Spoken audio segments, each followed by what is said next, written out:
di Borneo Nature Foundation Internasional. Tapi beliau juga bergerak di bidang akademik begitu ya, sebagai postdoctoral research fellow di University Exeter di UK. Kemudian juga honorary visiting fellow di Leicester. Dan beliau cukup mahir berbahasa Indonesia karena sudah cukup lama bekerja di Indonesia. Dan beliau juga cukup aktif melakukan publikasi di jurnal-jurnal yang bereputasi, dan tentu saja nanti kita minta beliau untuk memberikan tips and trick gitu ya, tips and trick untuk bagaimana menyusun efektif sistematik literatur review. Jadi di sini peserta memang kebanyakan dari pemerhati dunia pendidikan gitu ya, peneliti. Ada dari mahasiswa S1 saya lihat, kemudian S2 dan juga S3 termasuk peneliti dan juga dosen, kolega dosen. Baik, untuk yang mengawali kegiatan webinar ini, kita persilakan Pak Muhammad Ali Imron untuk bisa memberikan pengantar, Pak, kepada kami, Pak. Untuk waktunya kami persilakan. Terima kasih, Pak Heru. Selamat pagi, selamat siang. Assalamualaikum warahmatullahi wabarakatuh. Waalaikumsalam. Yang saya hormati Pak Mark Harrison, dan yang saya hormati juga Bapak Ibu, para peserta kegiatan webinar pada kali ini, serta teman-teman dari Komite Riset Fakultas Kedokteran Universitas Gadjah Mada. Alhamdulillahirrahmanirrahim, siang hari ini kita bisa ketemu lagi dalam materi yang cukup berat untuk siang hari, karena ini tidak hanya materi yang berat, tapi juga hawanya yang berat ini. Jadi ini tantangannya berat sekali, sampai ini Pak Heru bawa gelas gede untuk persiapan ini kopi, harus biar melek gitu kan. Senang sekali kami bisa memiliki kesempatan ini pada Pak Mark. Terima kasih sekali atas kesempatannya dan juga waktunya untuk menyiapkan materi untuk acara kita siang hari ini.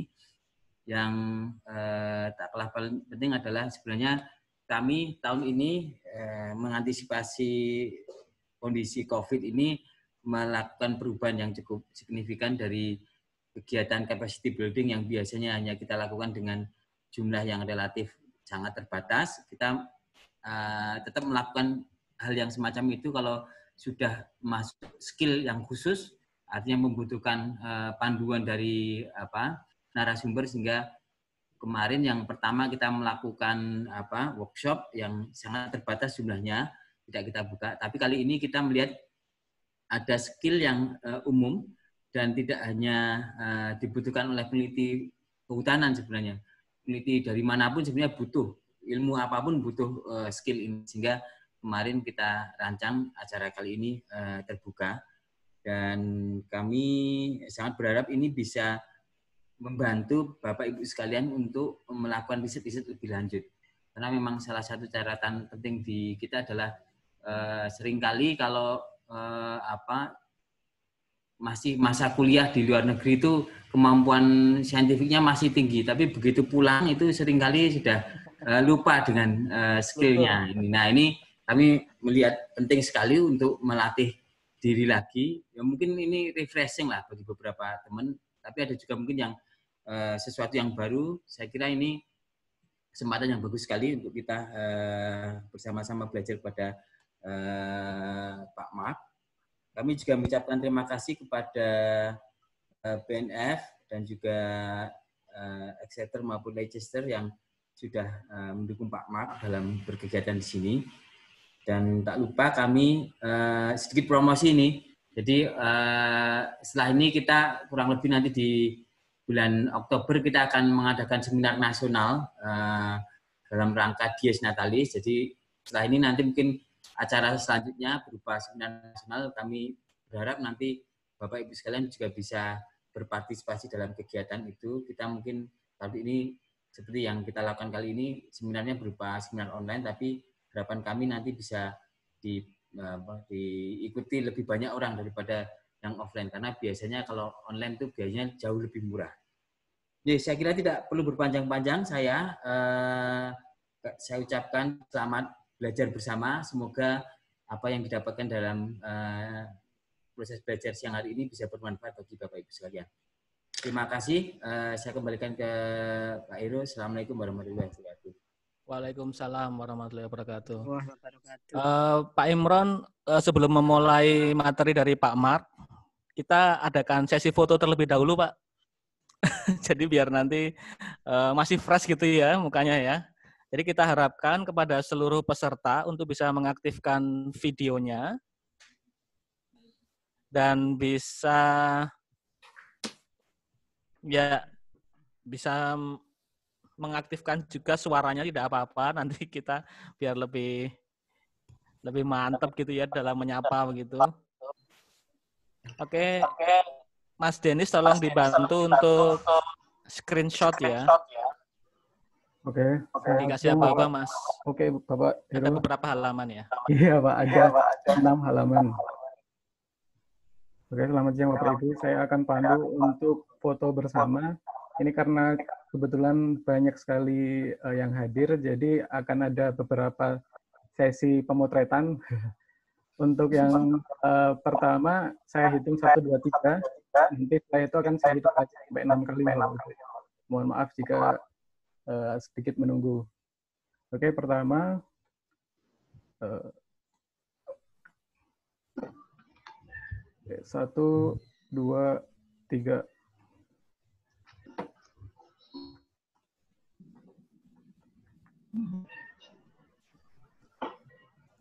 Oke.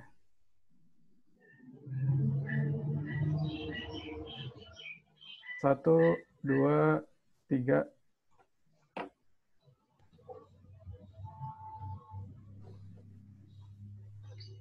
Oke, saya pindah baru ketiga. 1, 2, 3. Oke, lagi Bapak Ibu.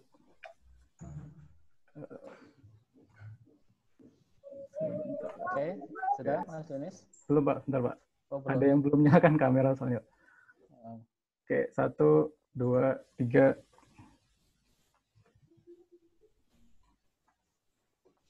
Oke. Mungkin sudah Pak, karena yang lainnya ternyata kameranya nggak pada aktif Pak. Ya, terima kasih Bapak Ibu dan rekan sekalian. Kita akan memulai sesi penyampaian materi dari Pak Mark. Tapi sebelumnya saya mohon izin untuk menyampaikan tata tertib supaya bisa lancar kegiatan webinarnya. Yang pertama, ini sedang di-record gitu ya, jadi Bapak Ibu jangan khawatir, nanti bisa mendapatkan record-nya sehingga tidak akan ketinggalan materi. Kemudian mohon bisa di-mute mikrofonnya, karena nanti kami akan menyediakan waktu untuk sesi tanya jawab, tapi sebelum ke sesi tersebut mohon bisa dimatikan. Kemudian untuk pertanyaan bisa ditulis di chat box, atau nanti ketika pada saat kami buka sesi pertanyaan bisa menanyakan secara langsung ke narasumber kita, ke Pak Mark. Kemudian seluruh material nanti akan kami sampaikan melalui email, dan juga mohon Bapak Ibu sekalian, peserta semua nanti bisa mengisi daftar hadir yang akan disampaikan oleh panitia melalui kolom chat box. Dan yang terakhir, materi kali ini akan disampaikan Pak Mark dalam bahasa campur-campur gitu. Pak Mark is able to speak in bahasa, but yeah, he is more comfortable to speak in English, and also all the materials prepared in English ya, Pak Mark ya. Tapi karena di sini pesertanya bahasa Indonesia semua, jadi kita akan sampaikan nanti mix. Bapak Ibu yang ingin bertanya silakan dengan bahasa Indonesia. Nanti saya akan membantu untuk menyampaikan ke Pak Mark, semisal Pak Mark mengalami kebingungan memahami pertanyaan dari Bapak Ibu sekalian. Jadi demikian peraturannya, tata tertibnya supaya lancar, dan langsung saja Pak Mark, the screen is yours. Silakan menyampaikan materi kurang lebih senyamannya Pak Mark nanti materinya. Ya, terima kasih banyak Pak Hero, juga pada Pak Imron untuk latar belakang dan untuk undangan bicara kasih webinar ini hari ini. Ya, ini saya senang sekali ada kesempatan ini untuk beri webinar pada kalian. Sekarang saya lihat ya hampir 140-an orang, jadi sudah banyak. Senang sekali bisa ada kesempatan ini untuk berkomunikasi sama kalian. Ya, oke. Jadi saya sharing screen dulu sebentar.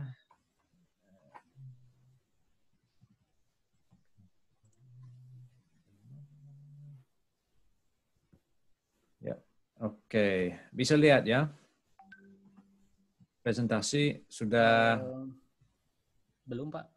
Belum? Oke, sebentar. Belum, Pak. Ya. Belum kelihatan. Oke. Sudah ya? Ya. Ya, oke. Bagus. Ya, oke. Ya, jadi hari ini mau bicara tentang systematic literature review. Seperti Pak Hero bilang, untuk semua teks dan semua artikel yang saya referensi dalam bahasa Inggris, tapi saya akan coba jelaskan dalam bahasa Indonesia juga. Kalau tidak mengerti atau kalau bingung atau apa ya silakan tanya juga atau minta untuk ulang lagi.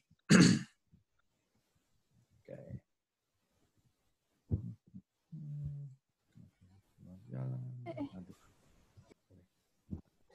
Ya, oke. Ya, jadi hari ini mau kasih overview dulu tentang apa itu literature review dan apa gunanya. Kemudian untuk macam atau type literature review. Kemudian mau bicara lebih dalam tentang systematic literature review. Apa itu, apa gunanya, apa manfaatnya, dan apa mungkin ada kesulitannya juga atau challenge juga dengan itu. Dan juga langkah tentang systematic literature review. Maka contoh juga. Dan kemudian saya kasih link dan artikel supaya bisa baca lebih dalam dan belajar lebih dalam juga setelah webinar ini sudah selesai. Dan ada sesi tanya jawab. Oke? Oke, jadi siapa saya? Mungkin Pak Hero sudah kasih jelaskan juga, jadi tidak perlu juga banyak bicara tentang saya sendiri. Saya sudah mulai kunjung Indonesia dari tahun 2003. Jadi sudah ya terlalu lama juga mungkin sudah masuk tua kalau seperti itu. Dan ya tahun lalu sudah mulai kolaborasi sama UGM khususnya dengan Pak Imron. Dan awal tahun ini saya beruntung juga ada kesempatan untuk kasih kuliah umum di UGM. Mungkin sudah ketemu beberapa orang dari audiensi ini di kuliah umum itu. Itu juga sudah online. Jadi kalau mau nonton nanti di YouTube, saya kasih link nanti. Dan dalam kuliah umum itu saya jelaskan lebih banyak tentang kegiatan penelitian. Ya, seperti itu. Jadi hari ini saya fokus untuk systematic literature review saja. Tapi kalau mau belajar lebih banyak tentang penelitian saya, BNF, dan penelitian kolaboratif kami dengan UGM, silakan nonton kuliah umum itu. Ya, dan saya sudah publikasi beberapa artikel juga tentang literature review dan sedang juga kerja untuk buat systematic literature review tentang revegetasi di hutan rawa gambut juga, kolaborasi dengan kawan dari Singapura. Oke, jadi apa itu juga BNF atau Borneo Nature Foundation? Ini yayasan di Indonesia dan juga yayasan di Inggris. Jadi saya direktur dari yayasan dari BNF di Inggris yang internasional, dan yang di Indonesia sudah ada tim Indonesia dan struktur manajemen dari anggota tim Indonesia. Dan mission kami ya di sini untuk konservasi ekosistem di Kalimantan, keanekaragaman hayatinya, dan juga manfaatnya pada masyarakat setempat juga. Dan untuk itu kami punya beberapa jenis kerja. Yang satu untuk konservasi di lapangan, kedua tentang penelitian yang berbasis konservasi dan pendidikan. Jadi webinar hari ini masuk dalam topik itu. Juga untuk sustainable livelihood development dan pendidikan dan outreach internasional dan lokal. Dan untuk ini kami kerjasama beberapa mitra juga, termasuk UGM, dan karyawan juga sekarang sudah ada 80-an orang, dan ya kebanyakan lebih dari 90% itu orang Indonesia dari yang berbasis di Kalimantan Tengah. Jadi itu jelaskan sedikit tentang BNF. Dan tentang saya sendiri.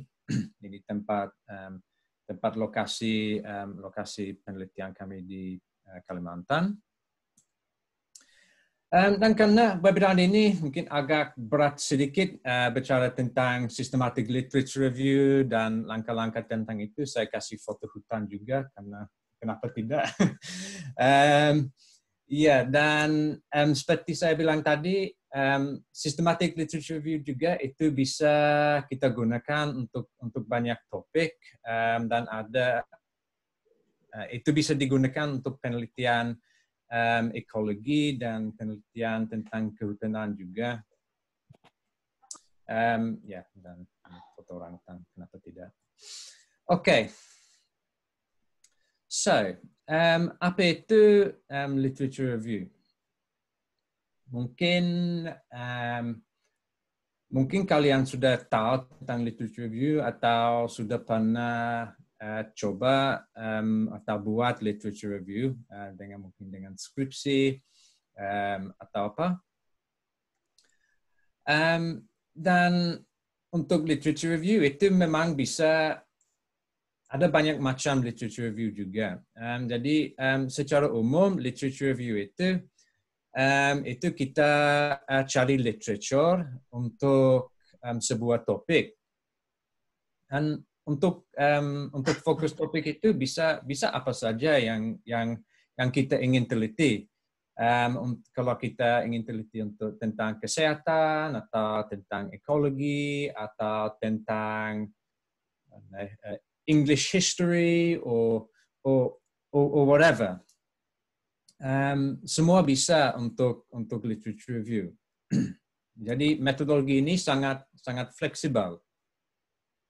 Dan ini skill mungkin yang bisa gunakan di banyak tempat kerja juga di masa depan. Dan untuk literature review, kita menggunakan ekstrak seperti mengambil kompilasi dan interpretasi informasi dari publikasi yang sudah ada. Okay? Jadi publikasi itu bisa dari artikel jurnal, bisa dari buku, bisa dari laporan atau proceeding dari konferensi.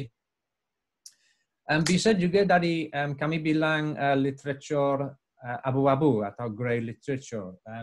Itu maksudnya informasi atau literatur yang tidak online dan yang sulit dicari. seperti mungkin laporan dari konsultasi atau mungkin laporan internal dari LMU atau mungkin ada skripsi atau seperti itu mungkin bisa masuk dalam grey literature. Juga ya tergantung keperluan, juga bisa cari informasi dari artikel di koran atau dari internet, atau bisa juga menggunakan informasi dari wawancara di televisi atau video di internet juga, itu mungkin bisa juga terhitung. Oke, jadi mungkin untuk sementara kita bisa coba interaksi sedikit. Jadi mungkin saya mau tanya juga dengan kalian dulu. Menurut kalian apa bisa jadi manfaat atau benefit dan apa bisa jadi kesulitan atau challenge dengan literature review? Mungkin bisa type di chat box. Oke. Atau kita persilakan ada yang satu ngomong, Pak Mark. Ya, boleh juga. Ya. Boleh juga. Saya tunjuk mungkin di sini ada Pak Gentur ini, biasanya beliau aktif. Pak Gentur? Atau siapapun yang mau menyampaikan sesuatu terkait dengan pertanyaannya Pak Mark? Saya sulit lihat chat box juga. Kak Vero. Halo, selamat siang. Oh, ini ada Pak Gentur. Ya, Pak Gentur. Ya. Terima kasih Pak Hero, Pak Mark, selamat siang. Ya, kita kadang-kadang dalam literatur review itu mengalami kesulitan untuk topik-topik yang baru, topik-topik yang belum banyak diteliti orang. Ya, itu yang sering terjadi. Lalu juga sering kesulitan karena adanya metode-metode baru yang kita belum menguasai sepenuhnya. Terima kasih. Terima kasih, Pak Gentur. Ya, betul sekali. Ya, kalau ada topik yang baru, memang bisa sulit untuk literature review juga karena jumlah literature belum banyak, jadi sumber informasi juga belum begitu banyak. Jadi ya itu betul sekali bisa jadi kesulitan. Sama juga kalau metodologi baru atau mungkin juga kalau banyak metodologi yang digunakan dalam satu topik juga dan mungkin hasilnya dalam banyak format, itu juga bisa jadi kesulitan. Ya betul Pak. Ini saya baca dari chatbox Pak Mark. Itu kebanyakan menyebutkan tentang tantangan.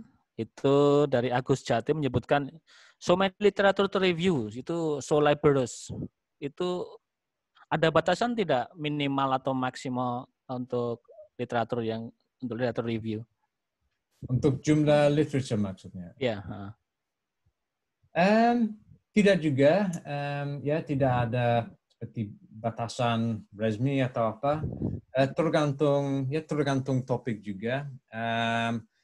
Kalau seperti kita bicara tadi, kalau ada banyak literatur dalam topik itu, mungkin untuk jumlah sumber artikel bisa sangat banyak. Tapi kalau ada topik yang baru, mungkin sumber literatur belum banyak juga, jadi mungkin hanya beberapa artikel saja yang bisa masuk. Jadi ya tergantung saja. Ya. Yang terakhir Pak Mark, mungkin sebelum lanjut ke materi berikutnya, ini yang terakhir ada challenge-nya tentang how to getting the right data and information, the sea of information, sea of literatures that we can find online gitu. How to focus to the data. Ya, betul sekali. Itu juga kesulitan untuk literature review, dan untuk setelah ini mungkin saya bisa coba jelaskan sedikit lagi bagaimana kita bisa bisa pilih literatur dan bisa fokus untuk literatur juga. Karena kadang-kadang kalau kita cari literatur, bisa mungkin kita dapat hasil dari database atau hit dari database yang sangat banyak sekali, ribuan artikel. Jadi bagaimana mungkin bisa baca semua? Itu mungkin tidak bisa. Jadi kita harus ada sistem untuk pilih artikel atau referensi yang paling relevan. Ya. Jadi itu satu manfaatnya untuk systematic literature review. Jadi mungkin sekarang bisa kita lanjut. Ya, dilanjutkan, Pak. Jadi untuk literature review seperti saya bilang tadi ada banyak macam juga.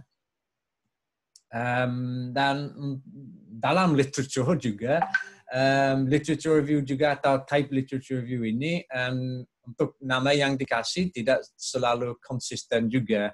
Jadi itu bisa juga bikin kita bingung. Termasuk saya sendiri bisa kadang-kadang bingung tentang ini. Tapi ada artikel ini nanti artikel bisa saya kasih link nanti untuk artikel ini. Jadi bisa baca nanti kalau tertarik. Mereka kasih sistem klasifikasi dengan 14 tip untuk literature review. Dan jadi saya tidak mau jelaskan semua, hanya kasih gambar saja. Jadi termasuk di sini ada rapid review. Jadi itu mungkin contoh mungkin ada situasi darurat atau seperti itu dan mungkin pemerintah ingin tahu kita tahu apa tentang masalah ini sekarang. Saya perlu jawabannya akhir minggu ini. Jadi untuk itu kita tidak punya banyak waktu juga. Jadi kita harus review dengan cepat. Dan mungkin kalau review dengan cepat seperti itu agak terbatas. Tapi ada metodologi untuk lakukan literature review ini lebih cepat. Ada juga scoping review. Itu juga kita evaluasi dulu seperti sumber literature yang tersedia. Dan dari review itu kita bisa mungkin identifikasi potensi untuk systematic literature review nanti. Okay. Dan untuk hari ini saya mau jelaskan lebih lanjut tentang systematic literature review. Jadi mungkin bisa langkah lagi untuk lanjut lagi untuk itu. Oke. Jadi ya ini sampai sekarang. Mungkin kalau ada pertanyaan lagi boleh sekarang. Atau kalau tidak saya lanjut. Oke, kalau ada pertanyaan dari audiens, dari peserta, mungkin kita kasih kesempatan untuk satu orang saja untuk bertanya. Atau nanti bisa kita lanjutkan. Tidak ada Pak Mark, mungkin bisa lanjut Pak. Oke, bagus. Oke, so pertama, apa itu systematic literature review? Jadi ada beberapa definisi untuk systematic literature review. Jadi saya kasih satu di sini saja yang mungkin saya pikir sangat cocok. Jadi definisi ini systematic literature review adalah review atau evaluasi bukti tentang pertanyaan yang formulasinya sangat jelas. Okay, jadi itu penting karena untuk systematic literature review semua berjalan atau mulai dari pertanyaan. Jadi yang paling penting dulu pertanyaannya harus jelas dan harus pikir banyak tentang pertanyaan. Yang menggunakan metodologi yang sistematik dan eksplisit untuk identifikasi, pilih dan evaluasi penelitian primer yang relevan, dan untuk mengambil dan analisa data dari studi dalam review itu. Okay? Dan karena untuk systematic literature review kita menggunakan metodologi yang sistematik, dan kita coba buat systematic literature review dalam struktur dan organisasi yang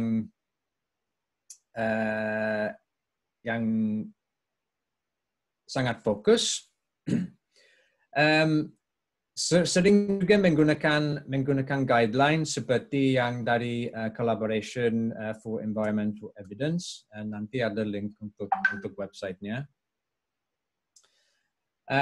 Dan untuk systematic literature review sebenarnya belum banyak digunakan dalam bidang ekologi. Lebih banyak dulu digunakan dalam medical science atau sains kesehatan. Jadi metodologi systematic literature review ini diambil dari ilmu kesehatan dan adopsi untuk ekologi. Jadi hanya baru mungkin 10 atau 20-an tahun digunakan dalam bidang ekologi. Okay. Jadi mungkin kalau ada yang baca tentang systematic literature review juga mungkin sering dengar tentang meta-analysis juga. Tapi satu poin dulu, meta-analysis itu tidak sama dengan systematic literature review. Okay.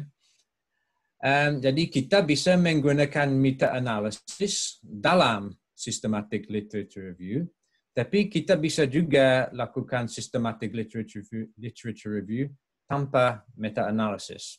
Okay.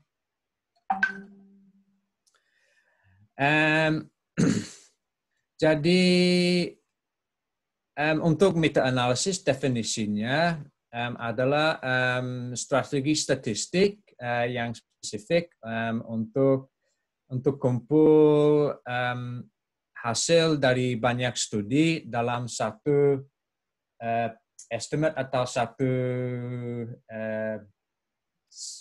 seperti satu nomor atau satu statistik.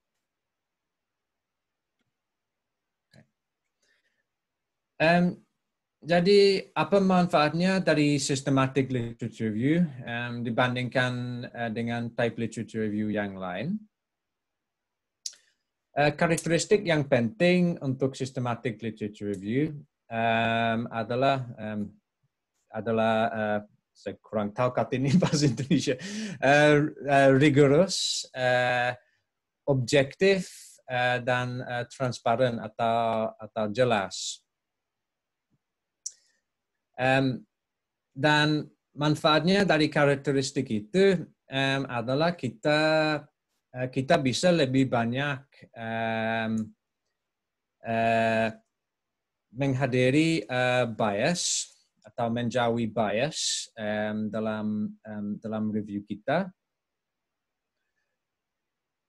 Juga mungkin sering juga ada studi tentang satu topik dia dapat hasil seperti ini. Ada studi lain dari peneliti atau kelompok peneliti lain, mereka dapat hasil yang beda sedikit. Ada kelompok lain, mereka dapat hasil yang beda lagi.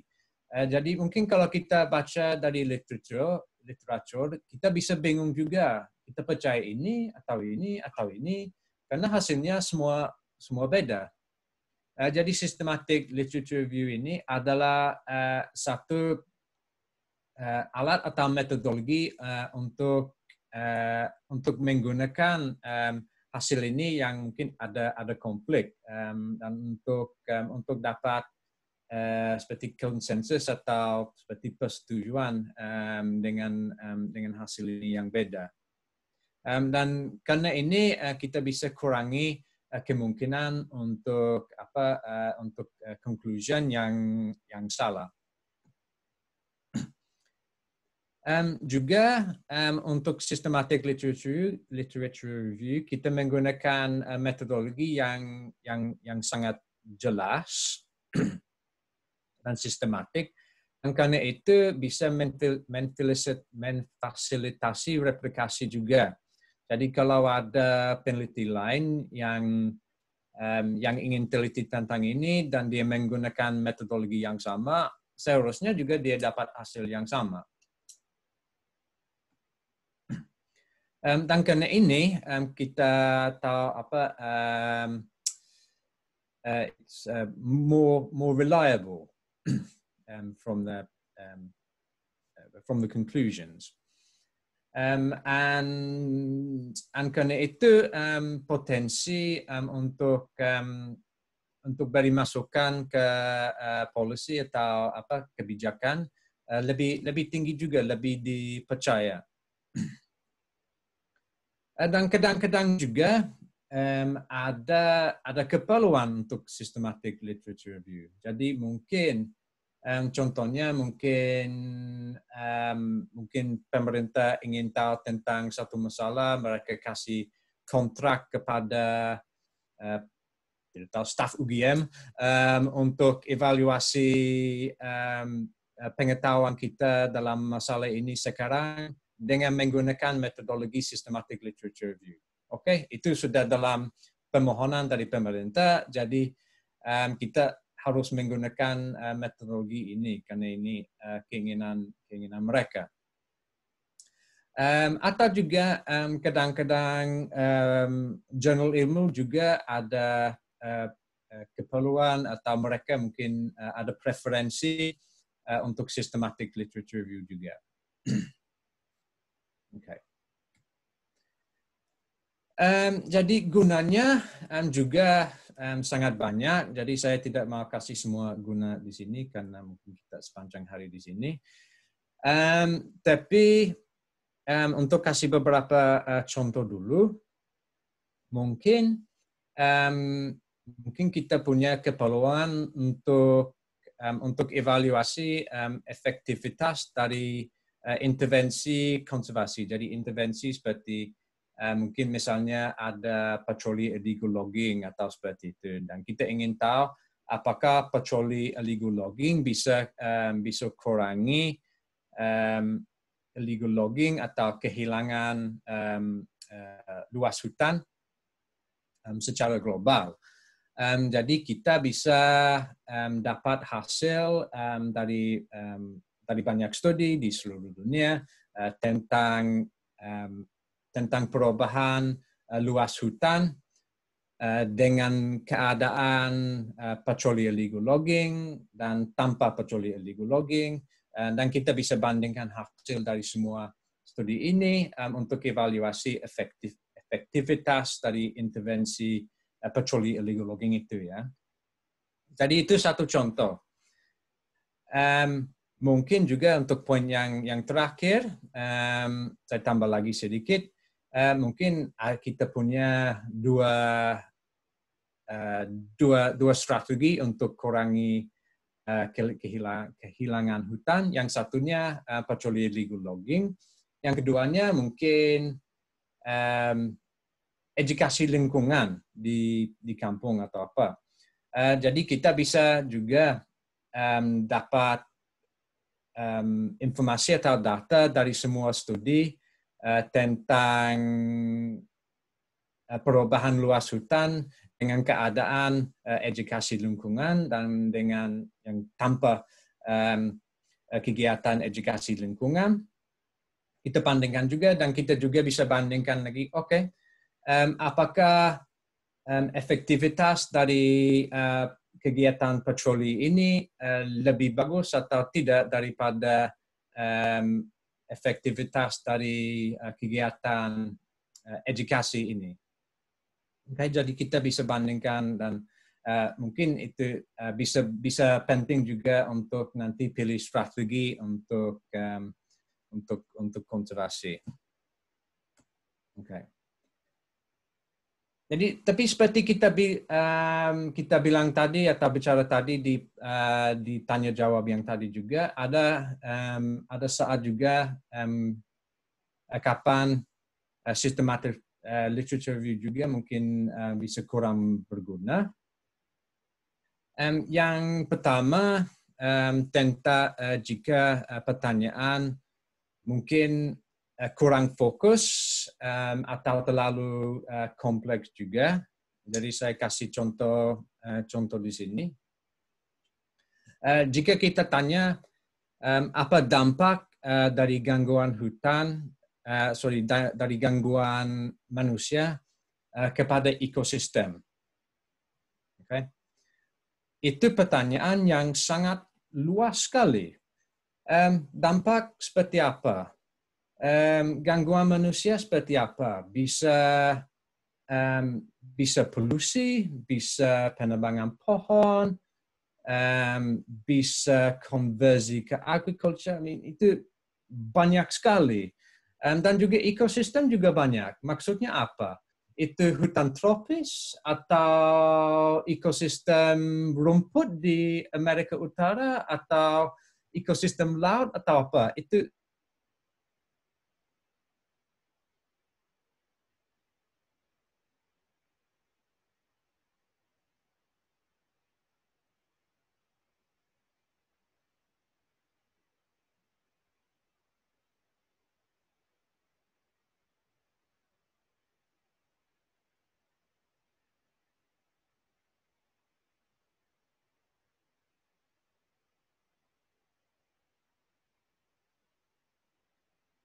bagaimana bisa systematic literature review? Tidak bisa.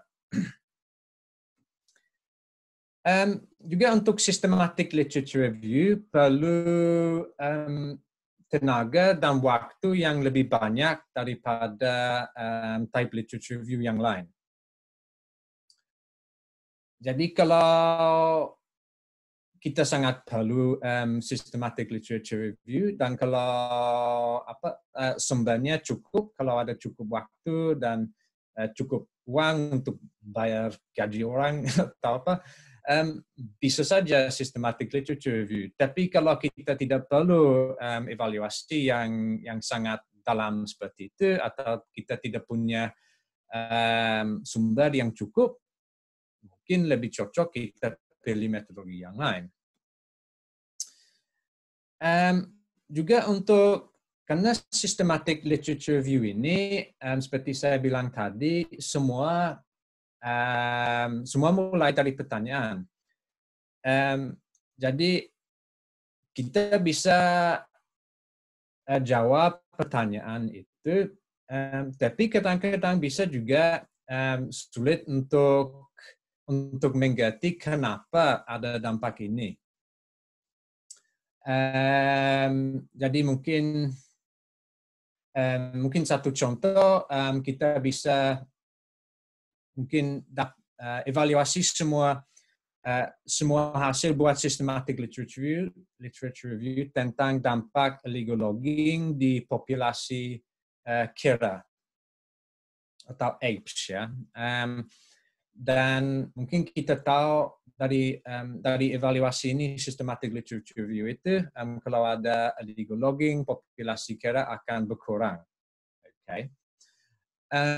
Tapi mungkin dari evaluasi itu kita tidak tahu kenapa populasi kera berkurang. Apa itu karena kurang makanannya kurang atau karena mereka tidak suka gangguan atau apa? Kita tidak tahu. Jadi itu mungkin bisa jadi batasan juga tentang systematic literature review. Oke, ini sudah tadi. Oke, dan untuk systematic literature review seperti saya bilang tadi ada guideline juga. Dan ada banyak guideline, tapi yang sering digunakan itu namanya Prisma atau Prisma P. Dan ini mungkin kalau mau belajar lebih banyak tentang ini bisa kunjung website website ini untuk belajar semua detail. Tapi mereka punya guideline yang sangat banyak. Saya tidak akan coba jelaskan semua sekarang. Jangan khawatir. Tapi untuk semua komponen literature review ada guideline juga, dan kita bisa coba untuk ikut guideline itu untuk mendapatkan standar literature review yang tinggi. Okay. So sekarang ada video dulu tentang langkah untuk systematic literature review. Jadi mungkin bisa dengar suara lain sebentar dulu. Coba putar.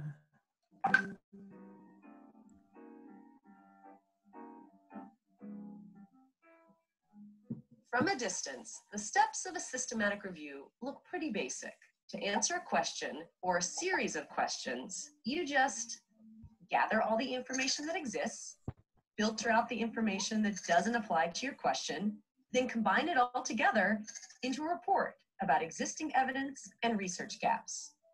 But let's take a closer look. Systematic reviews follow a rigorous scientific process. It takes more than a few steps to comprehensively gather, combine, and evaluate existing evidence. First, make sure you're asking your questions in the right way. It's possible your questions are too broad. So many people have tried to answer your questions in so many ways that you'll never gather all of the evidence. Or maybe your questions are too narrow and there's no research or not enough research to synthesize. That's why the first step of a systematic review is prepare your topic. Take a quick look at the available evidence to make sure there's enough research to address your question. Then, craft a question that's clear and specific enough to help you decide what kind of studies should and shouldn't be included in your search. Once you've prepared your topic, you can go on to step 2, search for studies. Of course, you'll go to electronic databases to find published articles related to your question. But to find all of the evidence related to your questions, you might have to look in some unconventional places. Once you've searched everywhere for evidence, you can move on to step 3, screen your studies. In this step, you take a careful look at what you've gathered, removing evidence that doesn't answer your question or has research methods you want to avoid. Once you've sifted through all your evidence, it's time for step 4, extract the data. Take the evidence that's left and pull out the information that will help you answer your question. Once the data have been extracted, you will need to carefully combine and analyze what you found. This is step 5. Analyze and synthesize your evidence. If you're conducting meta-analysis, this is where you'll use statistical tools to combine your data. You'll also look at your studies to evaluate the quality of the research and check for bias. Once everything is prepared, you'll combine all of your evidence together to summarize the research that addresses your question. Now you're ready for the last step, report your findings. Once you've decided what the evidence has to say about your question, turn your conclusions into a report that describes the steps you took and what you discovered. Then share it with anyone who cares about your question. Want to answer more questions with a systematic review?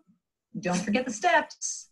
Prepare your topic, search for studies, screen studies, extract data, analyze and synthesize evidence, and report your findings. There you have it, the steps of a systematic review. Enjoy!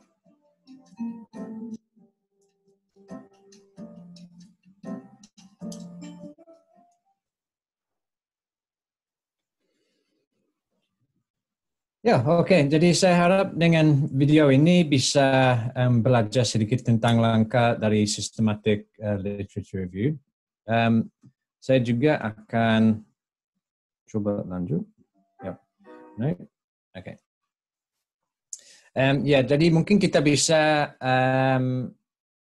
diskusi lebih banyak tentang langkah itu yang dalam video ini. Jadi ini gambar dari Collaboration for Environmental Evidence dan step atau langkah dari mereka juga sama seperti yang dari video yang tadi. Jadi yang pertama kita preparasi dulu, kemudian kita cari literature, kemudian kita screening atau filter atau pilih literature, kemudian ambil data, kemudian analisa data, dan kemudian buat laporan, publikasi hasilnya. Okay. Jadi langkah pertama, preparasi. Ini sangat penting.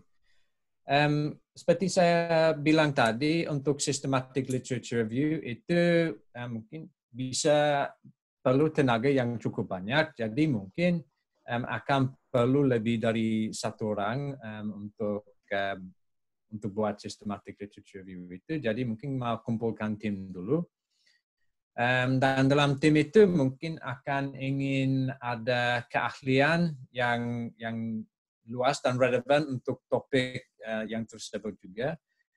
Kemungkinan juga ingin ada orang yang bisa bahasa lain juga. Jadi contohnya mungkin kalau mau belajar tentang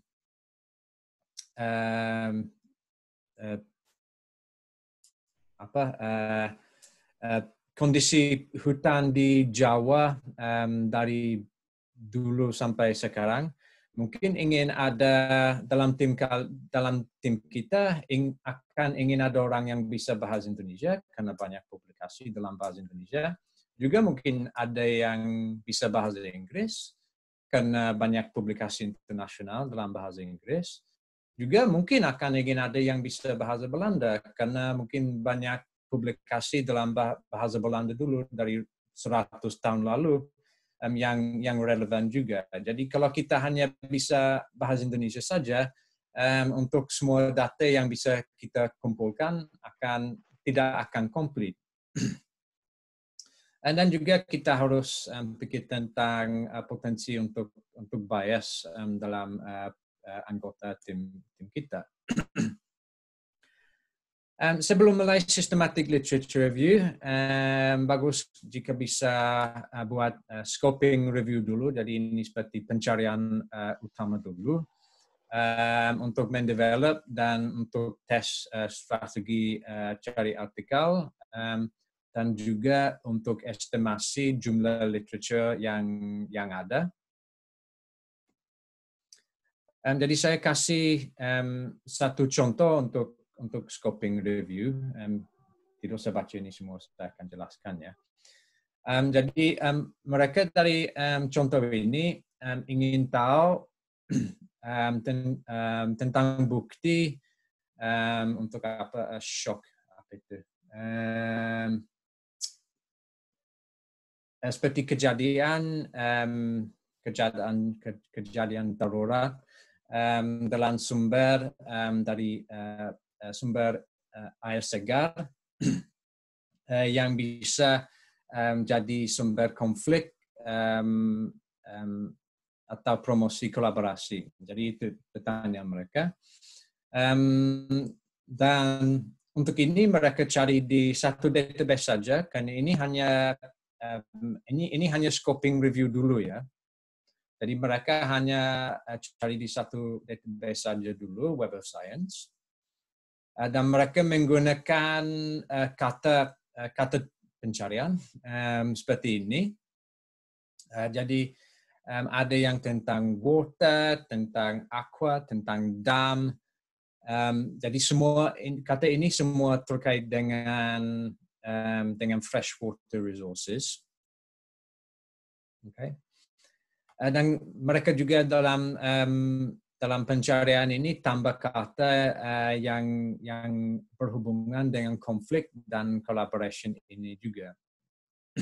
Oke, dan kalau ada asterisk seperti ini, itu namanya wildcard untuk terminologi seperti ini. Jadi untuk misalnya ada govern di sini. Oke, jadi govern itu bisa untuk database dia bisa mungkin kasih hasil tentang government atau governing atau governance. Jadi semua bisa dari satu kata ini kalau kita menggunakan asterisk, govern asterisk, hasilnya bisa kembali seperti dengan banyak variasi dari kata awal govern itu. Dan mereka evaluasi 100 artikel yang pertama dari pencarian ini, dan mereka dan dengan ini mereka evaluasi kombinasi kata cari yang paling efektif. Jadi kalau mereka menggunakan semua kata yang di atas, hasilnya sangat banyak sekali, lebih dari 100.000 artikel. Itu terlalu banyak, tidak mungkin bisa. Kalau mereka hanya menggunakan beberapa kata saja, seperti base flow dan konflik ini yang di bawah, mereka hanya dapat 3 artikel. Itu tidak cukup.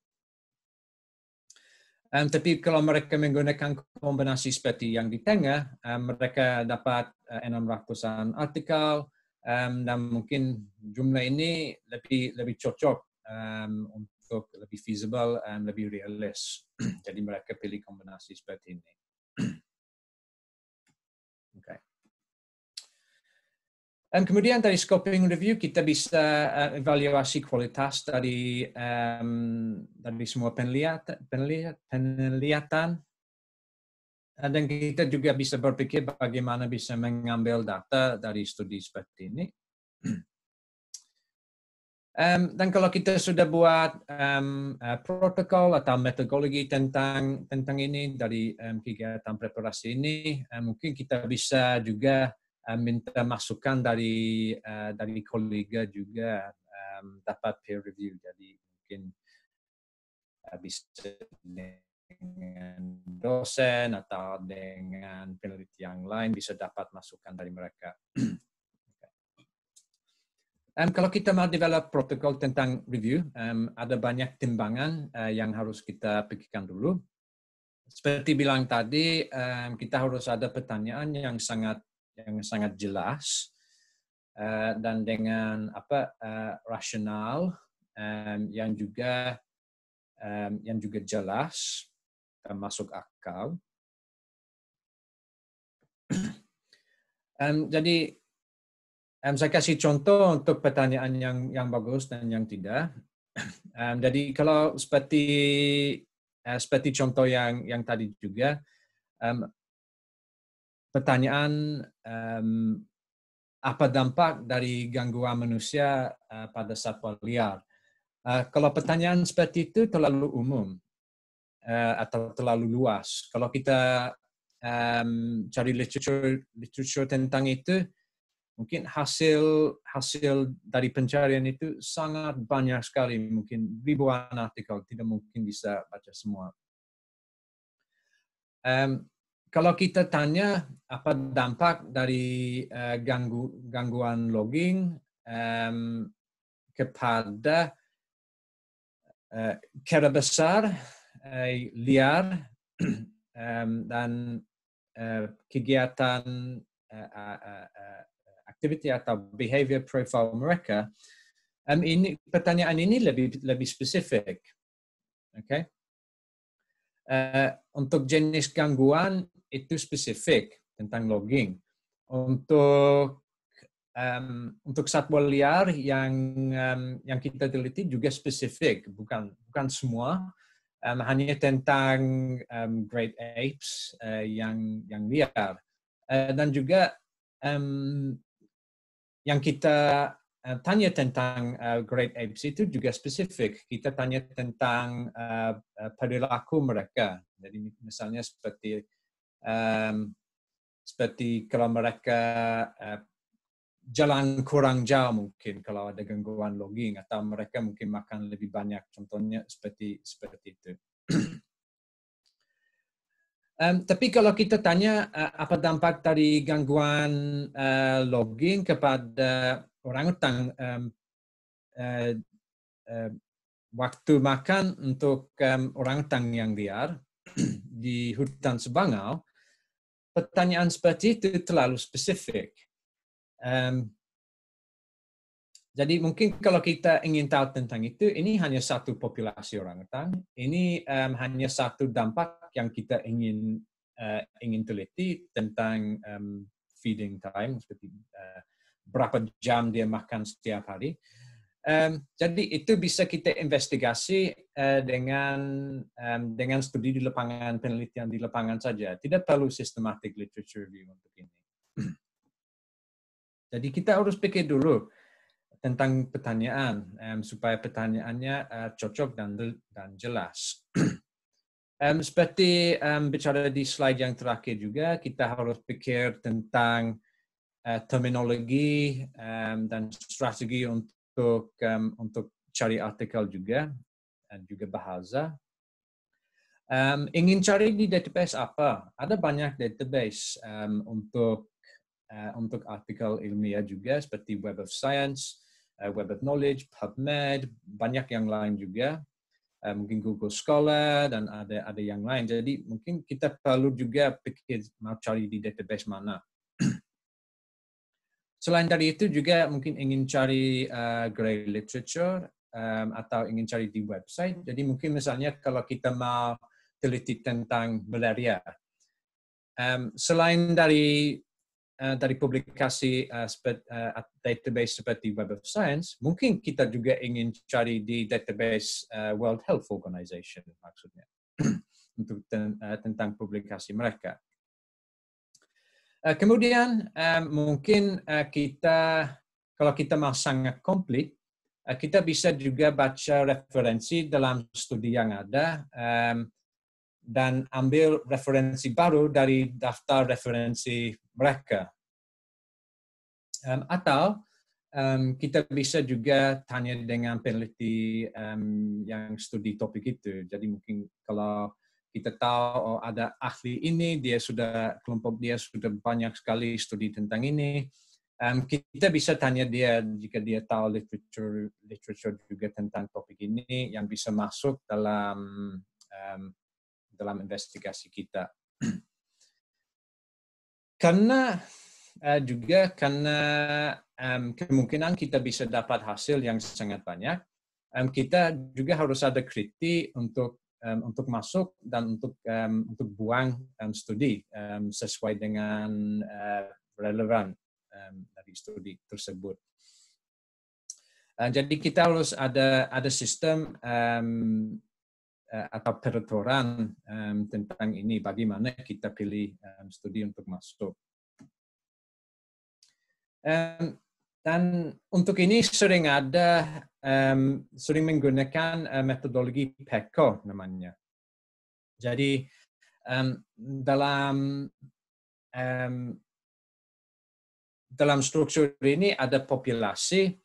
Jadi untuk pertanyaan yang tadi, yang contoh yang good itu tentang logging disturbance on wild great apes. Okay, jadi dari pertanyaan itu populasi atau subjek adalah grade 8. Exposure adalah logging disturbance. Comparison itu kalau ada logging disturbance atau kalau tidak. Dan outcome itu dampak untuk activity profile. Ya, jadi dalam pertanyaan itu ada semua bagian dari metodologi PECO ini. Okay. Dan kita bisa juga assess quality dari studi yang ada. Dan dalam protokol harus juga seperti bilang tadi, harus ada peraturan juga untuk mengambil data. Nanti akan menjelaskan lagi tentang itu. Oke. So, itu persiapan dulu. Kalau kita sudah persiapan, baru mau mulai cari artikel. Seperti bilang tadi, ada banyak opsi untuk cari artikel juga.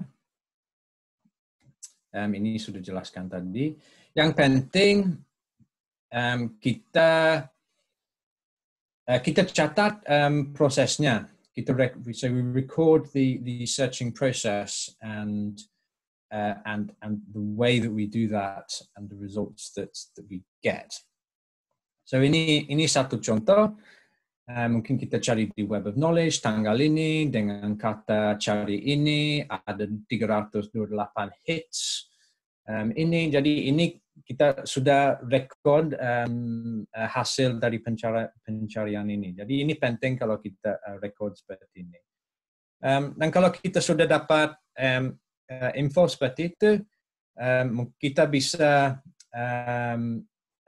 catat data di database khusus, mungkin dengan program khusus seperti EndNote, atau bisa buat file di Excel seperti ini untuk catat semua informasi. Oke. Jadi kalau kita sudah cari artikel, kita harus pilih yang relevan. Oke. Karena mungkin kita cari dulu, kita dapat 1000 artikel dengan kata pencarian itu, tapi kemungkinan semua 1000 artikel itu tidak relevan dengan pertanyaan kita. Karena kita sampai sekarang hanya cari di database saja. Kita belum evaluasi lengkap untuk studi yang atau hasil yang ada. Jadi pertama kita harus buang duplikat dulu. Jadi mungkin misalnya kalau kita cari di Web of Science dan juga di Google Scholar, mungkin ada satu studi yang bisa masuk dalam hasil dari kedua database ini. Jadi kita hanya studi itu masuk sekali saja. Jadi kalau ada duplikat kita buang saja. Supaya hanya satu. Kemudian kita mau screening artikel untuk supaya relevan. Jadi mungkin misalnya dari 1000 hit itu, pertama kita baca title. Kalau dari title itu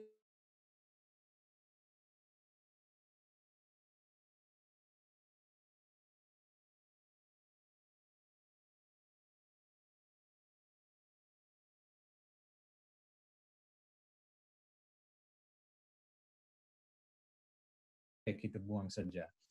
Kalau kita pikir ini relevan, oke, baru kita baca semua. Jadi kalau kita menggunakan proses seperti ini lebih efisien dan lebih cepat untuk proses semua seribuan artikel yang ada. Dan mungkin dari 1000 artikel itu hanya mungkin kalau kita lakukan proses ini mungkin hanya 100 atau 200 mungkin yang memang relevan tentang pertanyaan kita. Oke. Dan kemudian kita kalau dalam proses ini kalau kita baca full text-nya, kita bisa juga evaluasi studi apakah ini mungkin ada masalah bias atau dengan sistem PECO yang kita bicara tadi, apakah struktur atau informasi dari artikel ini tidak bantu kita untuk jawab pertanyaan kita menggunakan metodologi ini, atau mungkin metodologi dari studi itu tidak bagus, atau sample size yang sangat rendah juga, dan mungkin karena masalah ini kita pikir ini studi ini tidak bisa masuk dalam literature review kita. Oke, jadi ini proses screening. Oke. Jadi itu sudah banyak informasi. Harap tidak terlalu banyak, tidak terlalu bingung. Jadi mungkin kalau ada pertanyaan tentang itu, silakan dulu. Ya, terima kasih Pak Mark. Ini sudah cukup banyak tadi yang disampaikan. Sudah sampai pada data screening. Mungkin kalau ada yang mau ditanyakan, langsung boleh. Sambil saya mencari di chat box pertanyaan-pertanyaan yang mungkin relevan. Mungkin ada yang mau menanyakan, bisa langsung raise hand. Pak Mark, kalau saya tanya terlebih dahulu Pak Mark. Ada weighting tidak pada literatur yang berasal dari Gray itu skornya atau weightingnya dia lebih rendah dari jurnal ilmiah, atau yang Q1 itu weightingnya lebih tinggi dari Q4 something like that, gitu ada nggak weighting dalam literatur? Bisa seperti itu, Pak. Ya, betul. Jadi ada untuk kalau kita mau mungkin dalam langkah yang belum kita dalam Belum ya. langkah kita analisis itu ya memang ada metodologi untuk timbangan seperti itu ya. Karena ya betul sekali mungkin ada satu studi dan dia mungkin ada sample size hanya 100 orang atau seperti itu. Dan ada satu lagi menggunakan metodologi yang sama tapi sample size-nya 10,000. Kita lebih percaya yang studi yang kedua itu karena sample size-nya lebih besar daripada yang pertama. Jadi untuk kalau hasilnya beda, ya kita lebih ikut seperti ke arah hasil studi yang lebih besar. Jadi itu bisa juga ada weighting seperti Bapak bilang, seperti itu dengan metodologi statistika yang bisa kita gunakan untuk ini. Oke, pertanyaan ini dari Pak Sena, Pak Mark. How to overcome apple versus orange issue? Saya tidak mengerti apple versus orange. Mungkin Pak Mark tahu. Sepertinya dibagi di bidang laboratory experimental kayaknya nih. Yeah, apples versus oranges. I think that's sort of referring to looking at slightly different topics. So yeah, itu memang bisa jadi masalah. Jadi mungkin apples and oranges. Atau mungkin Pak Sena bisa explaining contoh kasusnya seperti apa? Ya, ya silakan kalau dia mau. Saya juga coba pikir bagaimana bisa kasih contoh.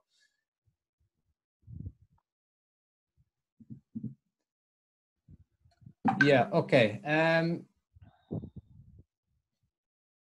Jadi, ya oke, mungkin kita bisa tanya apakah ada dampak dari keadaan manusia atau turis pada perilaku primata. Oke. Jadi kalau kita hanya tanya seperti itu saja, mungkin kita bisa ada hasil dari studi dengan primata di kebun binatang atau di pusat rehabilitasi dan juga hasil dari populasi primata yang liar. Tapi primata yang liar itu mungkin perilakunya dan semuanya tidak sama, situasinya sangat beda sekali dengan populasi primata yang ada di kebun binatang. Jadi kalau kita mau masukkan semua dalam satu evaluasi, itu mungkin kurang cocok juga karena situasinya terlalu beda. Jadi satunya apel, satunya orange seperti itu. Jadi kita untuk menghindari masalah seperti itu, kita harus itu kenapa sangat penting untuk pikir banyak tentang pertanyaannya. Dan tentang metodologinya. Jadi kalau kita hanya tanya, seperti bilang tadi, apa dampaknya dari turis kepada primata, itu bisa masuk apples dan oranges itu. Jadi kita perlu pikir untuk pertanyaan, mungkin yang lebih bagus, apa dampaknya turis kepada primata yang liar. Dan kalau kita tanya seperti itu saja, kita tidak akan dapat masalah seperti ini. Jadi itu kenapa sangat penting untuk pikir dulu tentang pertanyaannya. Oke, terima kasih Pak Mark. Saya kira cukup jelas. Jadi memang formulate the question, research question itu penting ya dalam hal literatur review ini. Pertanyaan yang kedua mungkin sebelum nanti melanjutkan materinya Pak Mark. Untuk screening proses itu is the article age not considered atau berapa ke belakang artikel yang diconsider? Ini pertanyaan dari Pak Miftahul, Pak Ilmi ini? Mungkin tergantung.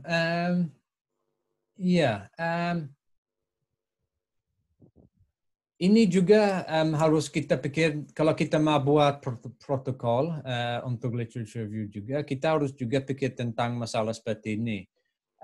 Kadang-kadang mungkin kalau ada publikasi yang lama itu masih cocok atau masih relevan saja. Tapi kadang-kadang juga mungkin kita hanya ingin tahu tentang situasi yang sekarang. Mungkin situasi yang dulu itu tergantung pertanyaan kita. Mungkin situasi yang dulu sudah terlalu beda dari situasi yang sekarang dan kita tidak ingin tahu tentang studi yang dulu. Jadi kita mungkin bisa buat peraturan dalam literature research kita. Mungkin kita hanya menggunakan studi dari 20 tahun yang terakhir atau mungkin 2 tahun yang terakhir atau seperti itu. Itu bisa tergantung keperluan dan tergantung pertanyaan juga bisa buat peraturan seperti itu ya. Oke, terima kasih Pak Mark. Saya kira sudah cukup jelas terkait dengan pertanyaan dari Pak Ilmi. Kita lanjutkan Pak Mark. Waktunya juga terbatas. Ya, oke. Ya. Oke, jadi langkah keempat untuk mengambil data.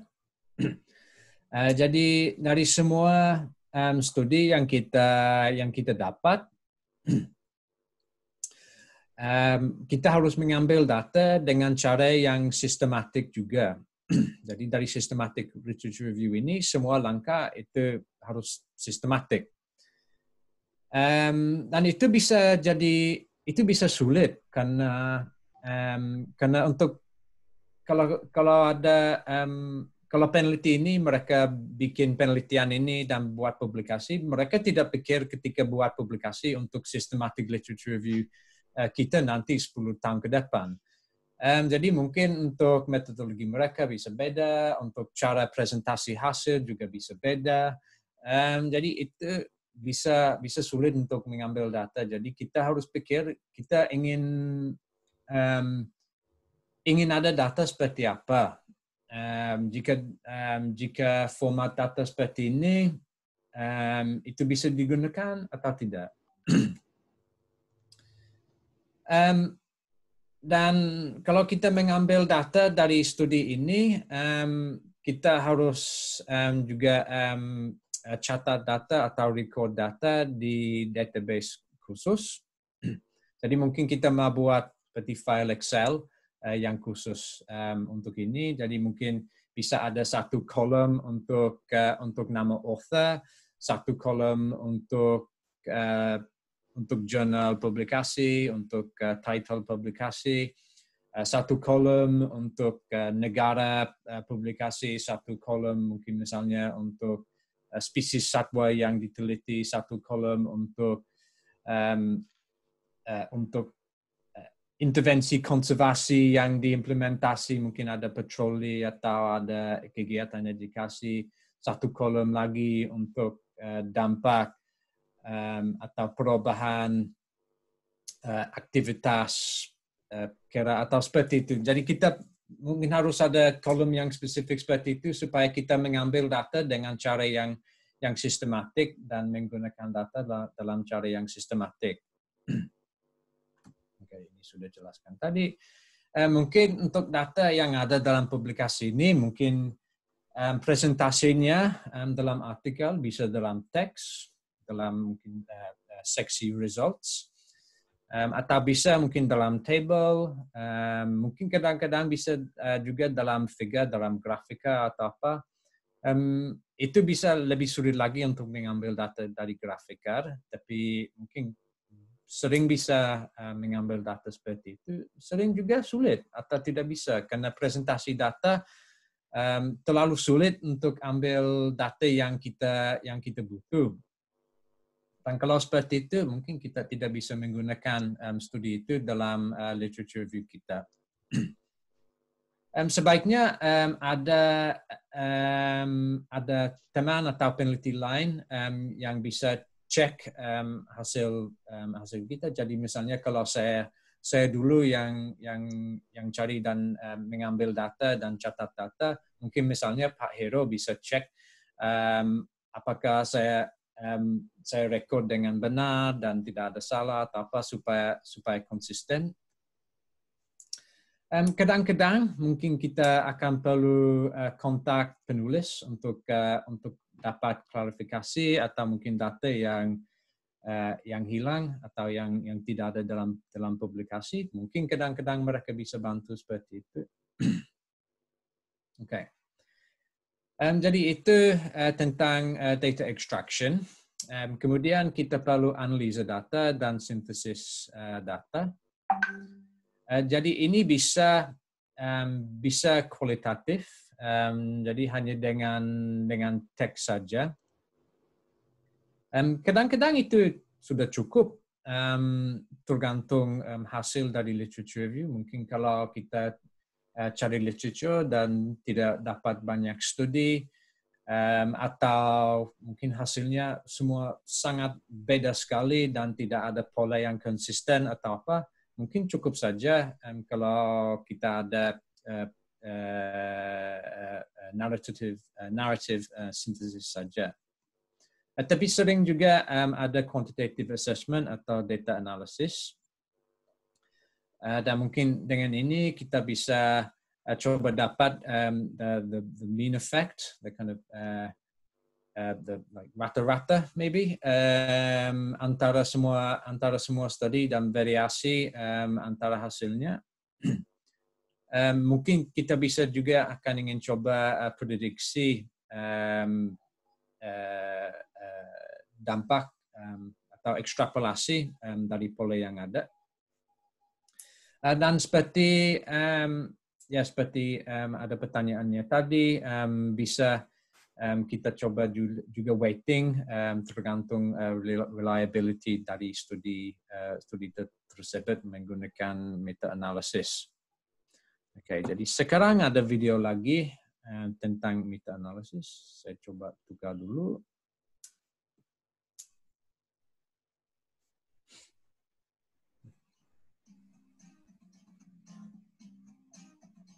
When scientists want to get a clear picture of whether a drug works or a particular behavior is linked to a poor health, they need to combine all of the evidence available. However, this will generally not be contained in a single scientific study. Meta-analysis is the science of combining evidence across multiple studies to address a research question as definitively as possible. For example, we might want to ask, does aspirin effectively reduce pain for patients after an operation? To do this, we would need to collect the results of all the clinical trials that have assessed this treatment and combine their results to get an overall picture. We can imagine a meta-analysis as a physical machine that finds the balance or pivot point of a set of weights. In our example, each weight represents a trial that has assessed the use of aspirin. The number of patients in each trial dictates its weight. Studies with few patients are light, whereas studies with many patients are heavy, because large studies give more precise evidence. The horizontal position of the weight represents the effect estimate from that trial. In this case, the difference in pain reduction for those patients assigned to take aspirin versus those who took placebo. The balance point represents our best guess at the overall effectiveness of aspirin when averaged over all trials. As new evidence accumulates, for example, as the results of a new trial emerges, another weight can be added to our scales to update the balance point. Scientists use graphical plots, just like this machine, to keep track of the results and explain them to the wide world. However, sometimes the available evidence is biased. For example, a trial's result can affect its chances of being published and put into the public domain. Those that suggest a benefit of a treatment might be more likely to be published than those that don't. This is known as publication bias, or the file drawer problem, where results considered less exciting are filed away and never see the light of day. This can sometimes be detected through visualizing the data when it induces asymmetry. We can even try to correct for this kind of a bias. By applying statistical techniques to restore symmetry to the data, we can estimate what the true unbiased answer to our research question is most likely to be. Meta-analysis allows scientists to use all available data to arrive at the best possible understanding of what treatments work. Government bodies such as the National Institute for Health and Care Excellence consider findings from meta-analyses the gold standard form of evidence, over and above those from a single study or the personal judgment of experts. They use it to determine how we are cared for across the NHS so that we can lead long and healthy lives. It is the cornerstone of what has become known as evidence-based medicine. For further reading, please see our recent paper published in the American Statistician, which is freely available from this link. Okay.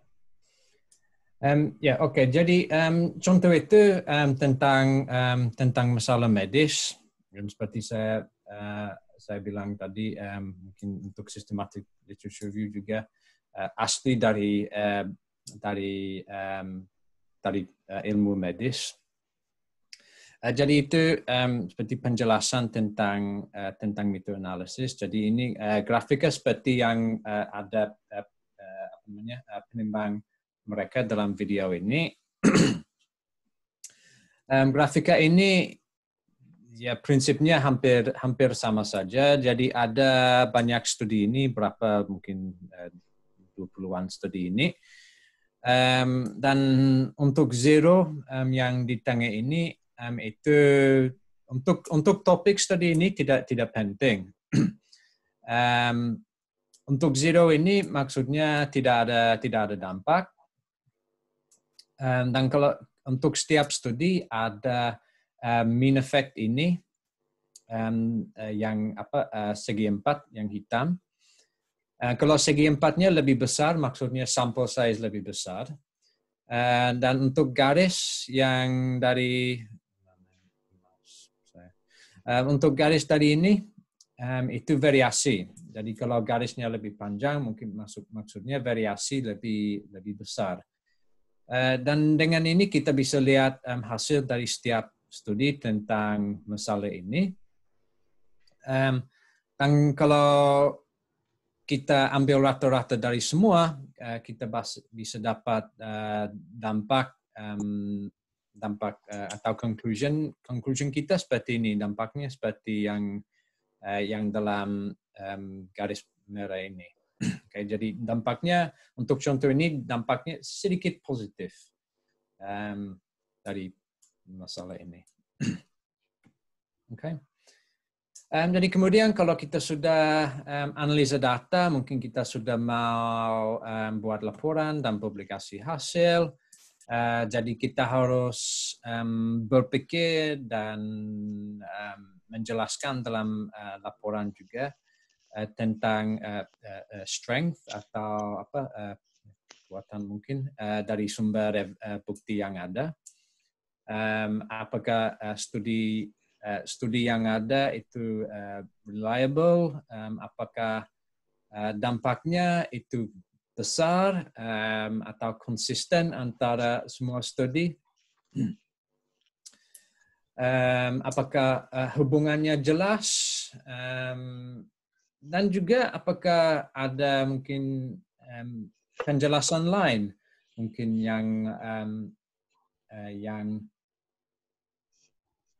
yang relevan untuk mengerti situasi yang diamati. Penting juga kita pikir tentang potensi untuk bias dalam semua systematic literature kita dan hasil kita. Dan satu contoh dalam video yang tadi, apakah hasil yang signifikan lebih mungkin akan dipublikasikan daripada hasil yang tidak signifikan. Jadi itu mungkin bisa jadi satu bias untuk publikasi. Kita juga harus pikir apa implikasi dari hasil kita, hasil literature review, tentang kebijakan dan manajemen, policy and practice. Okay, kita harus coba objektif untuk itu. Dan sangat mungkin juga kalau kita buat seperti ini akan ada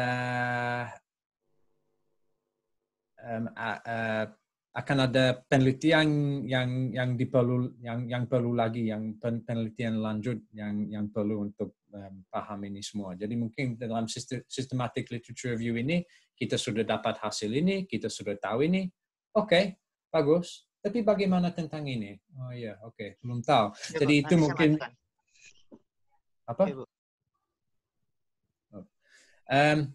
Jadi mungkin itu akan perlu penelitian lanjut. Ingat juga, jika tidak ada bukti, ada dampak, itu tidak sama dengan tidak ada dampak. Mengerti? Jadi ingat saja seperti itu. Mungkin ada banyak alasan kenapa kita tidak lihat hasil yang kita prediksi. Dan dalam laporan kita, dalam supplementary materials juga kita mau kasih semua informasi tentang scoping review yang ada dan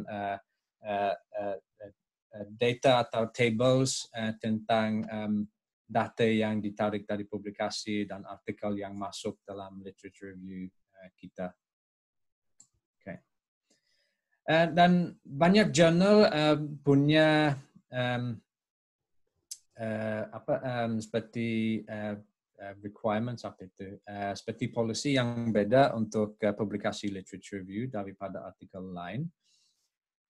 Jadi ini satu contoh dari International Journal of Primatology. Okay. Jadi kalau artikel yang biasa, biasanya tidak boleh lebih dari 30 lembar dan harus ada seksi seperti ini, abstrak, bla bla bla. Kalau artikel review itu bisa lebih panjang, itu bisa 40 lembar.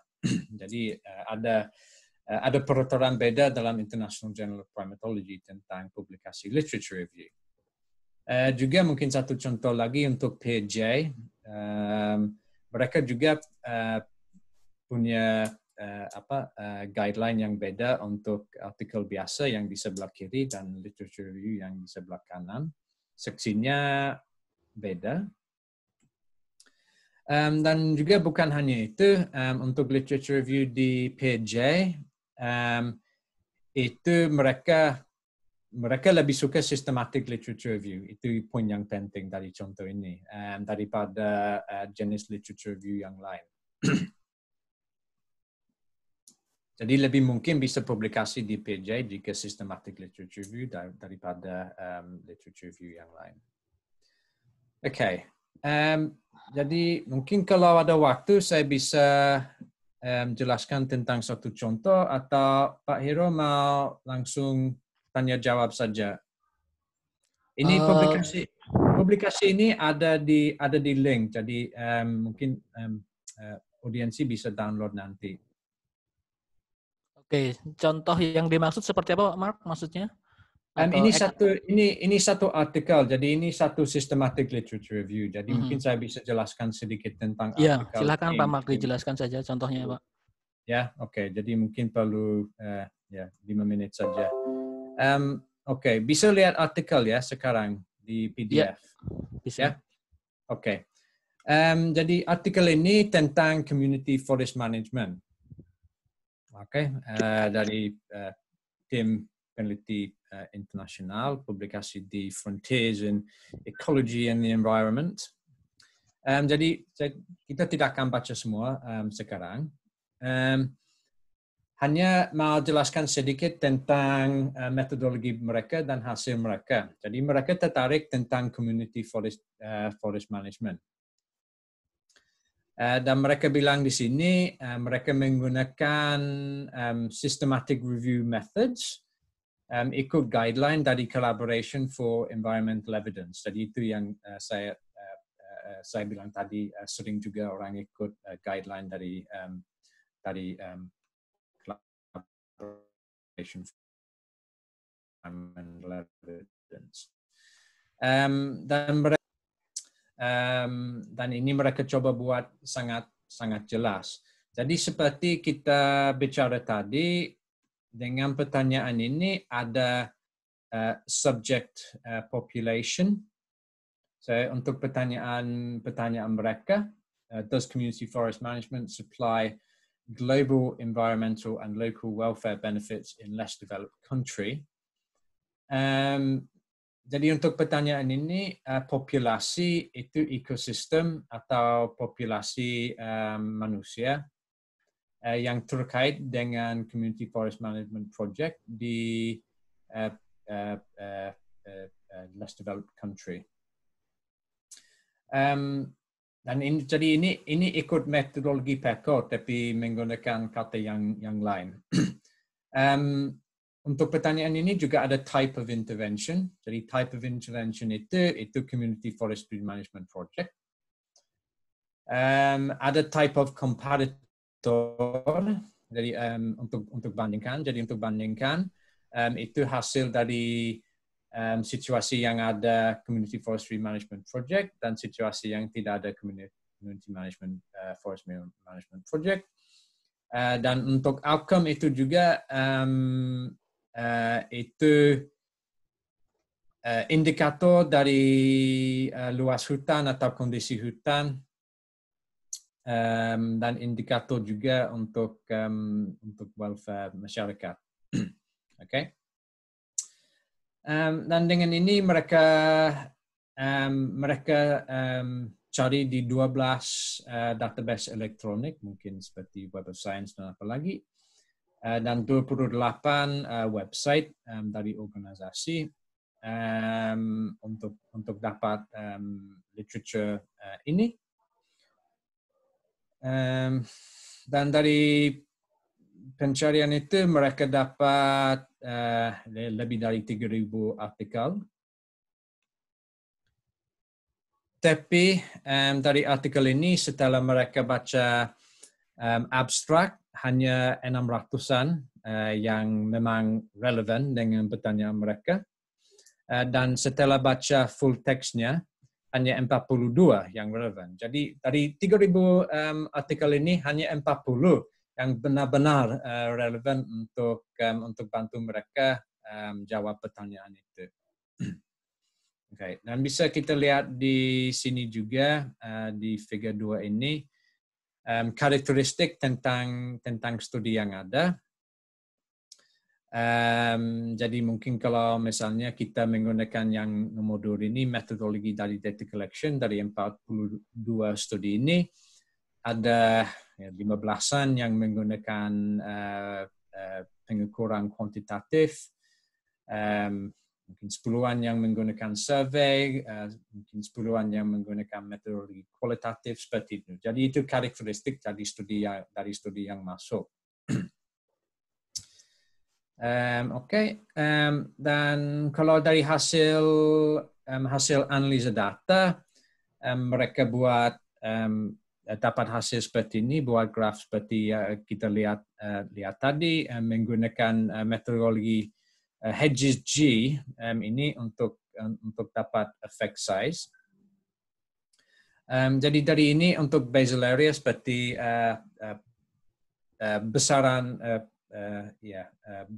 pohon, untuk tree density seperti rapat pohon, untuk jumlah spesies pohon, dan juga untuk ini untuk jumlah bukti dari pohon yang tebang seperti bekas illegal logging. Jadi dari hasil ini jelas ada dampak yang positif dari community forest management project ini untuk kebesaran pohon dan kerapatan pohon. Jadi itu mungkin bagus. Tapi untuk species richness dan species diversity itu tidak ada dampak yang jelas. Dan untuk bekas illegal logging juga mungkin kurang di community forest management project, tapi juga tidak sangat jelas sekali juga karena ada overlap di sini dengan nol. Okay, jadi dalam diskusi mereka juga mereka juga jelas memang mungkin ada banyak penjelasan kenapa ada hasil seperti ini. Kemungkinan karena kena dampak dari Community Forestry Management Project, tapi juga kemungkinan kena perbedaan antara kondisi hutan yang dulu, environmental variables, mungkin socio-economic variables, dan mungkin banyak variables yang lain yang bisa mempengaruhi hasil ini. Oke, jadi itu satu contoh dulu, saya coba cepat jelaskan karena waktu kita juga hampir habis. Jadi itu mungkin saya sudah selesai dulu untuk ini, sudah coba untuk jelaskan tentang literature review, tentang type literature review, lebih dalam tentang systematic literature review dan langkah-langkah untuk itu. Kita lihat cepat satu contoh, dan kemudian sebelum kasih link, saya mau ucapkan terima kasih banyak kepada Fakultas Hutan UGM, dan juga pada Pak Imron, Pak Hero, Mas Dennis, dan mungkin semua orang lain, dan donatur dan institusi kami. Jadi terima kasih banyak untuk kesempatan ini. Saya rasa sangat beruntung juga ada kesempatan ini. Dan sekarang ini link untuk artikel. Jadi link yang pertama itu link folder Dropbox. Jadi dalam folder itu ada beberapa artikel yang sangat relevan tentang systematic literature review. Ini website, dan video yang tadi ada di sini. Jadi video nomor 1, video nomor 2. Dan video yang lain juga di YouTube, juga banyak yang lain, silakan cari sendiri. Kalau mau belajar lebih banyak tentang BNF bisa di sini, atau kalau mau nonton kuliah umum saya yang dulu dari bulan Februari juga ada di YouTube di sini. Oke, itu saja mungkin dari saya. Oke, terima kasih Pak Mark, sangat luar biasa materi dari Pak Mark, mengcover seluruh aspek dari literatur review dalam waktu yang cukup singkat. Saya kira di sini tujuan utamanya mengencourage Pak Mark, karena memang saya kira dari kita yang hadir di sini masih melihat publikasi literatur review itu masih sesuatu yang sulit untuk dilakukan begitu, karena kita tidak tahu bagaimana cara melakukannya dengan benar gitu. Tapi setelah dari materi Pak Mark, saya kira muncul nanti rasa ingin mencoba begitu. For myself juga saya kayaknya tertarik ini, karena keunggulan dari literatur review itu kan kita bisa memanfaatkan data-data yang sudah dikumpulkan orang lain, begitu ya. Jadi paper-paper itu kan semua sudah terpublish oleh orang lain, dan kita mencoba mensarikan dari seluruh paper yang ada itu untuk mendapatkan informasi atau kesimpulan baru. Dan ini bisa dilakukan tidak perlu ke lapangan, cukup di ruangan, kita punya tim, punya sistem yang bagus, and we can publish something gitu. Ada banyak pertanyaan Pak Mark, mungkin saya bacakan saja satu pertanyaan ini dari Yohanes Wibisono. Mas Yohanes menanyakan tentang kapan kita menggunakan meta-analisis dan kapan kita menggunakan systematic literatur review. Untuk meta-analisis itu seperti satu alat untuk bantu dengan systematic literature review. Jadi itu seperti apa metodologi statistik untuk analisa hasil dari systematic literature review. Jadi untuk itu ya tergantung. Mungkin kalau kita biasanya kalau ada systematic literature review biasanya mau menggunakan meta-analysis untuk analisa data, karena biasanya juga mungkin hasil dari semua studi tidak semua sama, ada beda, dan itu bisa sangat sulit untuk mengerti apa seperti posisi rata-rata seperti itu. Jadi untuk itu kita mungkin akan perlu menggunakan meta-analisis untuk mengerti situasi seperti itu. Tapi untuk meta-analisis itu bisa bisa banyak strategi juga untuk meta-analisis, bukan hanya satu cara saja, tergantung situasi. Kalau difficulty levelnya lebih susah meta-analisis ya, Pak Mark? Ya bisa lebih susah, seperti ya statistika juga bisa selalu bisa sulit, sering juga mungkin orang dapat kesulitan untuk analisa statistik, sama juga untuk analisa data dari systematic literature review. Ya sama saja dengan data primer, untuk kesulitan seperti itu. Oke, ini juga ada pertanyaan nih dari Dijan Rukmi, Pak Mark. Dia lebih ke aplikasi sebenarnya literatur review. Apakah is it possible to use a different study scale as literature reviews? Jadi bisa tidak literatur review itu membandingkan pada yang skala site sama skalanya regional atau wider scale gitu? Ya bisa saja. Itu tergantung, ya semua tergantung pertanyaan. Untuk literature review mungkin kita bisa tanya apa dampak dari misalnya patroli illegal logging di kawasan hutan di Kalimantan, atau kita bisa tanya apa dampaknya untuk kawasan hutan di Indonesia. Atau kita bisa tanya di seluruh hutan tropis. Dan jadi itu tergantung pertanyaan kita. Kita bisa pilih skala yang cocok, yang sesuai dengan pertanyaan kita. Oke. Pertanyaan berikutnya Pak Mark, ini kita masih ada waktu 10 menit gitu ya. Kita manfaatkan. Kayaknya banyak ini yang penasaran dengan literatur review. Ini dari Rian Adisatria, ini kolega dari fakultas. The first question is, dia tanya, apakah lebih preferable mempublikasikan artikel hasil systematic review to kategori review atau to original research article? Jadi kan kita punya pilihan tuh waktu mau submit itu masuk submit yang review atau original article. Iya, sering seperti itu. Karena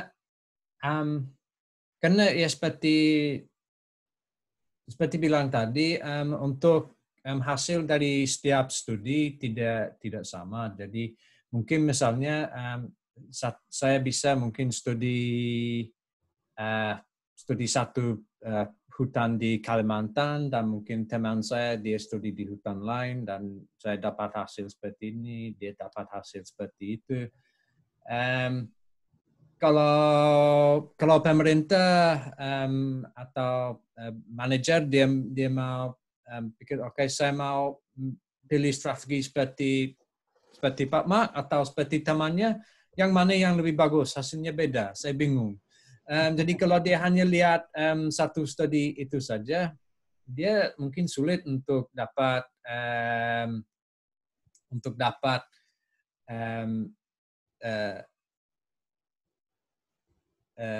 keputusan. Tapi kalau ada systematic literature review yang bisa analisa semua hasil yang ada terkait masalah itu, dan bikin rata-rata dari semua hasil itu, mungkin itu bisa lebih dipercaya daripada hasil dari satu studi saja. Jadi itu kenapa mungkin lebih disuka oleh policy makers.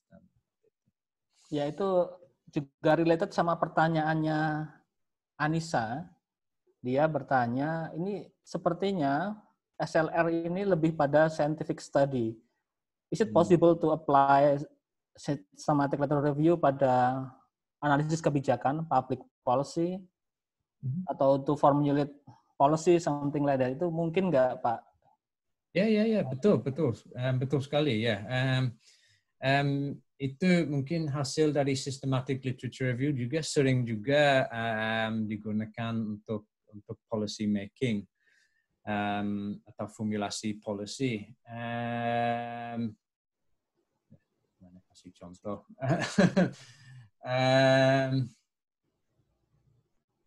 Ya, jadi mungkin baru-baru sekarang ini ada systematic literature review yang baru keluar tentang strategi untuk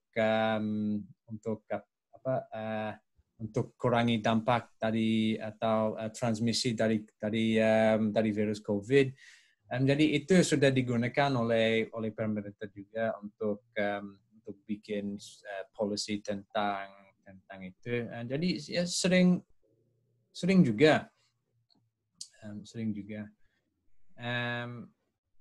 Dan untuk pemerintah juga mereka sering seperti bilang tadi juga lebih suka ada systematic literature review daripada hanya satu studi saja atau mungkin literature review lain yang tidak menggunakan metodologi yang sistematik yang mungkin bisa lebih bias karena itu. Jadi ya itu kenapa lebih sering digunakan untuk policy making.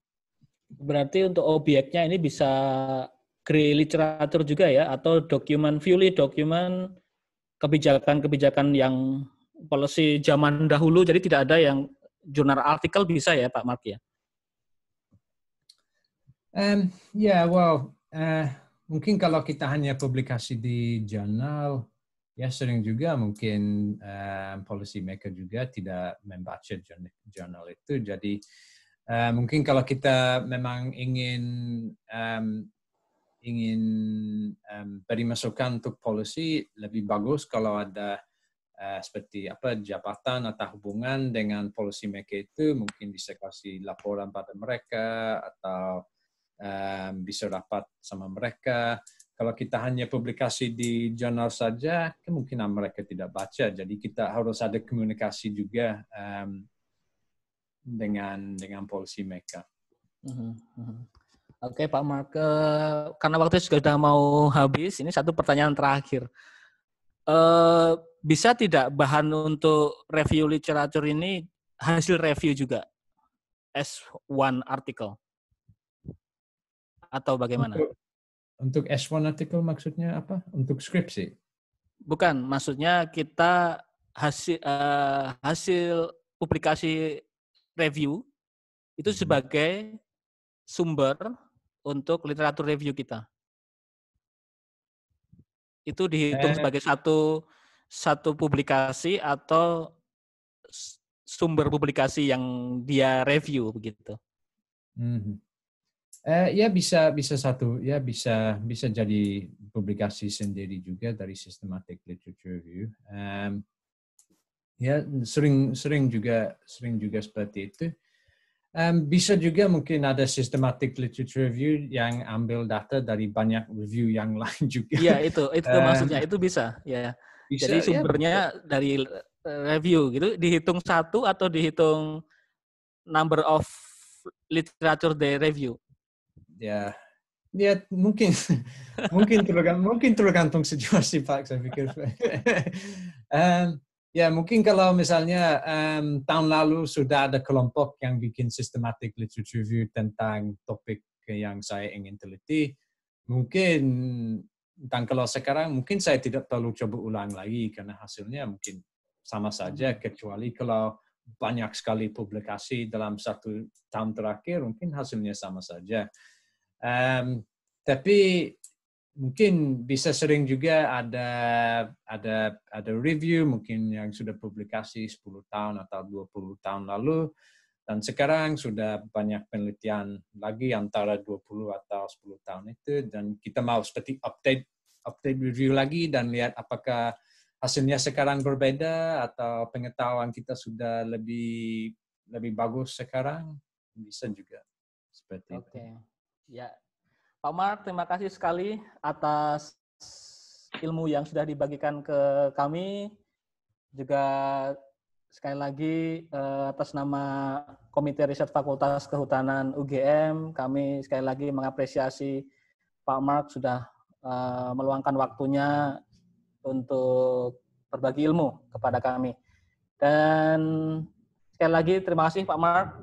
Dan untuk teman-teman semua peserta webinar, kami sampaikan bahwa materi dari Pak Mark akan dikirimkan lewat email, dan dari absensi akan dibuatkan e-sertifikat yang juga akan dikirimkan melalui email. Jadi mohon kepada semua peserta bisa mengisi absensi yang sudah disediakan di kolom chat box.